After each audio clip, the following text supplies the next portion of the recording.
There's nothing worse than rolling into camp or being halfway through a trip, realizing you've stuffed something up. So today we're gonna run through the 5 biggest mistakes I've made in touring and what I most commonly see with other people touring and how to avoid them.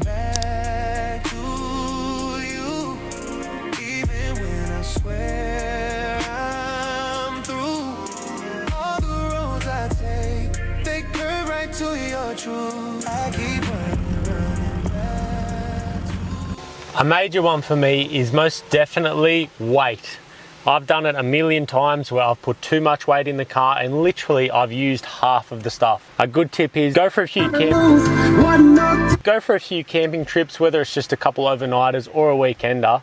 Put what you think you'd need in the car and literally if you don't touch a particular item, you don't need that item. There's a common misconception where you shouldn't pack too much stuff when you're long distance touring. I'm on the fence with that because at the same time, I really believe you should have a lot of spares, especially if you're doing something, as an example, crossing the Simpson Desert or going up through the center of Australia where you kind of need those spare parts handy. Not to say you're not going to touch them ever on your trip. In my eyes, it's still better to probably have them in your car. It's better to have them than to not have them. But look, I've done it before. I've had a full fridge. I've had a full spare fridge.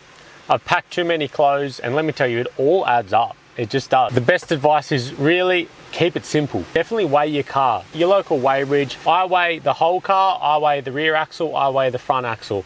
It's not for legality reasons, that is definitely a good reason to be doing it, but it's more just so what the car can handle and what you're comfortable with and where weight is sitting in the car. Strip things out of the car that you literally haven't used in like 2 years.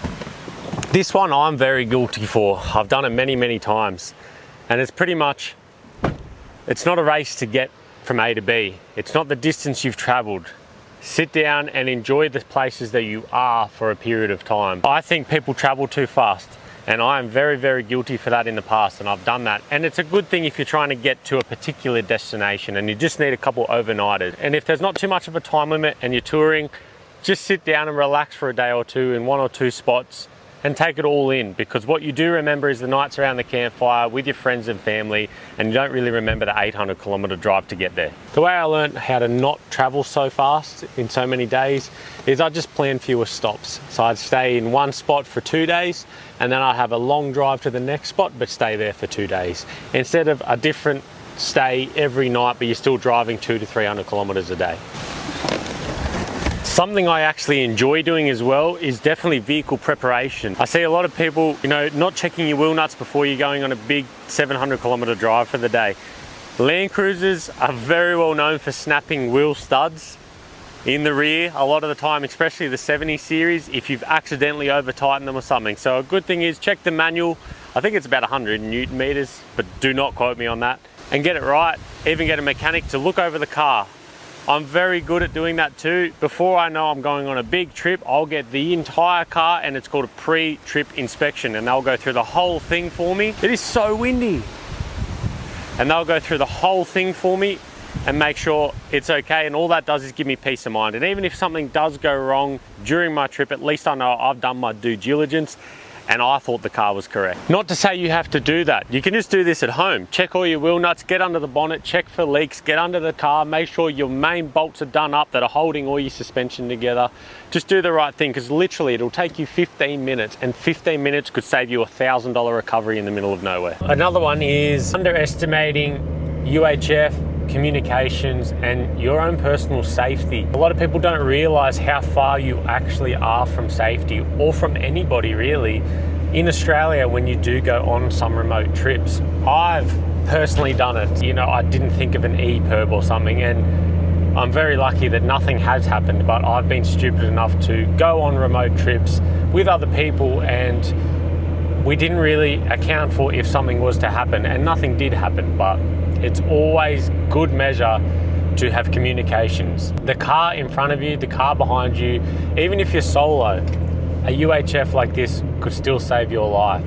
If they've got a scan option, the chances of someone being around you sooner rather than later, and you can jump on their channel and ask for help. Also, always tell someone where you're going. Let them know when you should be back, or just keep in communication with them at certain times. What I do at the moment for my safety is I actually use Starlink. I know it's a bit risky. It could work, could not work. If I damage something in the car, battery doesn't work anymore, and I have no power to my inverter, I understand that the Starlink won't work and it's a bit dodgy, but so far I'm pretty responsible in that area. So if I do hook my Starlink up, where I've needed it before and I've made a phone call before over Wi-Fi calling to a family relative or something where I've needed a hand, it works. Or you send a text message through iMessage or something like that, as it always works on Starlink. And so Starlink for me is a great savior for those aspects in touring. And knowing how to drop your tire pressures, how to use recovery gear, and just basic checks. If something's leaking, you know, you should be able to diagnose sort of where that's coming from. No one needs to be a mechanic to drop tire pressures or air them back up, but it's good practice before you go on a trip. If you don't know how to use a snatch strap, maybe practice in your driveway. If you don't know how to use your winch, get all that sorted and in your head on how to use it before you go. So just practice at home and hook it all up, even if you know how to use it. I still do is before I go on a big trip, I hook my winch up, I plug it in, I do everything I need to, turn it on, and I make sure it works before I leave. Before I go on a big trip and I've mapped it all out, get my setups right. Let's say you've done all that.